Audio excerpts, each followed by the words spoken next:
বাংলাদেশের জাতীয় মাছ ইলিশ। এই মাছের নাম এলেই স্বাদে অনুভূতিতে জিভে পানি এসে যায়। ইলিশ উৎপাদনের 11টি দেশের মধ্যে বাংলাদেশ শীর্ষে। বিশ্বের 86% ইলিশ আমাদের বাংলাদেশে ধরা পড়ে। এরপরও দেশে ইলিশের চাহিদা পূরণ না হওয়াতে 2012 সাল থেকে ইলিশ মাছ রপ্তানি বন্ধ থাকে। ইলিশ মাছ রপ্তানি বন্ধ থাকলেও শেখ হাসিনা সরকার ভারতে ইলিশ মাছ বিক্রির অনুমতি দিত, কিন্তু এবার রাজনৈতিক পট পরিবর্তনের পর মাছ রপ্তানি বন্ধ রয়েছে। এই অবস্থায় ভারতের দুর্গাপূজায় ইলিশের মাছ মিলবে কিনা তা নিয়ে শঙ্কা দেখা দিয়েছে। ইলিশ মাছ না হলে তাদের পূজার পূর্ণতা যেন হারিয়ে যায়। তাই কলকাতা পুরো শহর যেন ইলিশ নিয়ে হাহাকার দেখা দিয়েছে। তাই বাংলাদেশে ইলিশ পেতে অন্তর্বর্তী সরকারের কাছে চিঠি দিয়েছে ভারত।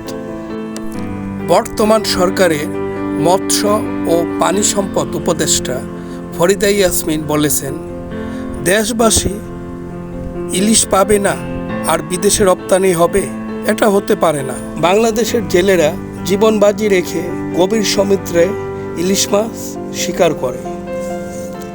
মাছ ধরার জন্য ভোলা, চাঁদপুর, চিটাগাং, কক্সবাজার এসব উপকূল হতে প্রায় 20 থেকে 22 ঘন্টা মাছ ধরার বোট চালাতে হয়।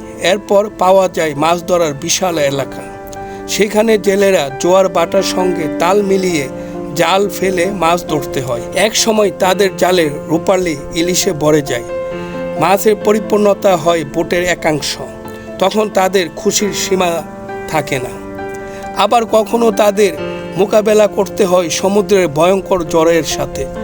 জেলেদের জীবন বড় বিচিত্র, কখনো রৌদ্র আবার কখনো বৃষ্টি। এত কিছুর মধ্যে দিয়ে তারা ইলিশ মাছ শিকার করে 5-6 দিন পর গভীর সমুদ্র থেকে বন্দরে ফেরেন। বন্দরে ফেরার পর বোটের মালিকের কাছ থেকে ডাক ধরে আড়তদার মাছ কিনে নেন। সেই আড়তদার মাছ কিনে ঢাকায় পাঠায়।